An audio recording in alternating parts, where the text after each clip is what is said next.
दोस्तों, कैसे हैं आप सब लोग। उम्मीद है कि आप सब लोग अच्छे होंगे। साथियों, एक बार फिर से हम आपके सामने एक कविता लेकर आए हैं जो आपके साथ हम साझा करने वाले हैं। इस कविता का उन्माद है अंतिम इच्छा, और ये कविता के जो रचनाकार हैं वो हैं सुमित दहिया जी। तो कविता शेयर करने से पहले हम सुमित दहिया जी का आपसे थोड़ा सा परिचय साझा करना चाहेंगे। सुमित जी पंजाब से बिलोंग करते हैं और ये एक कवि भी हैं, लेखक भी हैं और गज़लकार भी हैं। सुमित जी की ये 2 गज़ल संग्रह प्रकाशित हो चुके हैं, इल्तिजा और खुशनुमा वीरानगी के नाम से। वहीं मिलन का इंतज़ार और आवाज़ के स्टेशन नाम से 2 कविता संग्रह भी आ चुके हैं। तो साथियों, अब हम आपके साथ इनकी एक कविता अंतिम इच्छा साझा करना चाहेंगे। सुमित जी लिखते हैं, तुम्हारे प्रेम से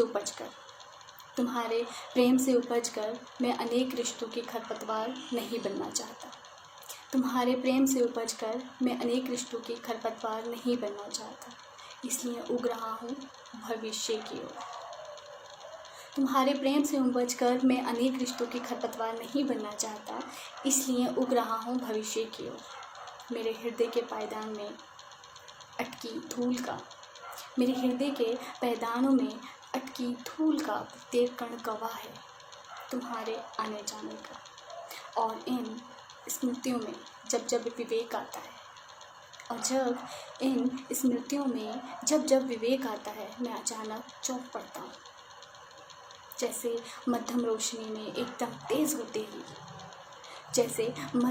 के एकदम तेज़ होते ही ताज़ा शिशु की अधमुखी आंखें चौंक पड़े। पिघलती सांसों के पर्दे के पीछे सदा मौजूद है यौवन का घना जंगल। पिघलती सांसों के पर्दों के पीछे सदा मौजूद है यौवन का घना जंगल।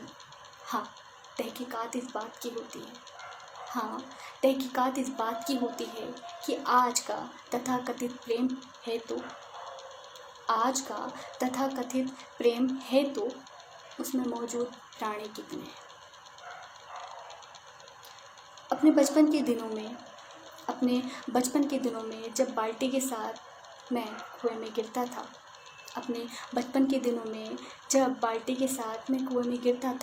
तब पानी के अक्स में तैरती कई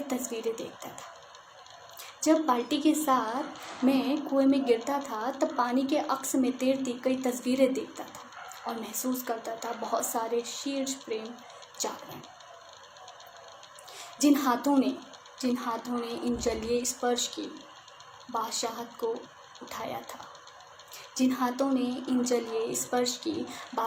उठाया था वे अपने जीवन के उस पड़ाव में पहुंच चुके हैं जहां पैदा होने वाला हर एक भाव। जिन हाथों ने इस जलीय स्पर्श की बादशाहत को उठाया था वे अपने जीवन के उस पड़ाव में पहुंच चुके हैं जहां पैदा होने वाला हर एक भाव काफिले को केवल एक शिक्षा की तरफ धक्का देता है। जहां पैदा होने वाला हर एक भाव काफिले को केवल एक शिक्षा की तरफ धक्का देता है। वास्तविक घोषणा के उसूल अगर गुनाह नहीं हुए हैं तो सत्य आज भी आईना बना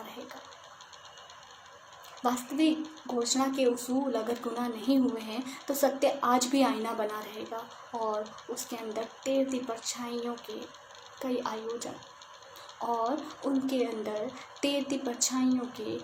आयोजन आज भी जानते होंगे कि यह प्रेम, और उनके अंदर तैरती परछाइयों के कई आयोजन अब भी जानते होंगे कि ये प्रेम रूपी झरना आखिर फूटता कहाँ से है।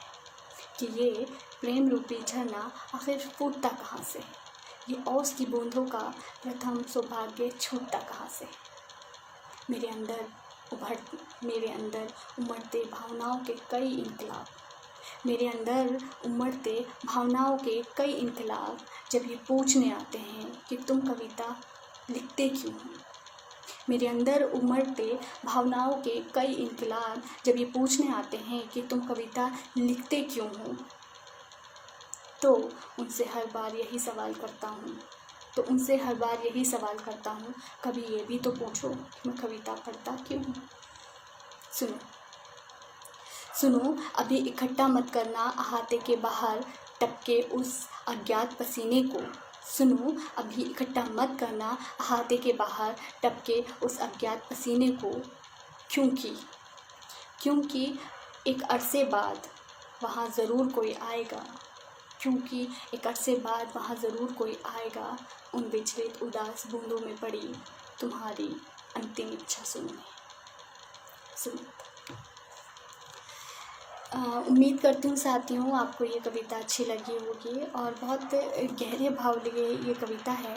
और सुमित जी पेशे से अधिवक्ता भी हैं, कानून की जानकारी भी रखते हैं। तो साथियों आपके साथ ये कविता साझा की, उम्मीद है कि आपको पसंद आई होगी और आप स्वस्थ रहें, खुश रहें और सकारात्मक सोच के साथ आगे बढ़ें। शुक्रिया।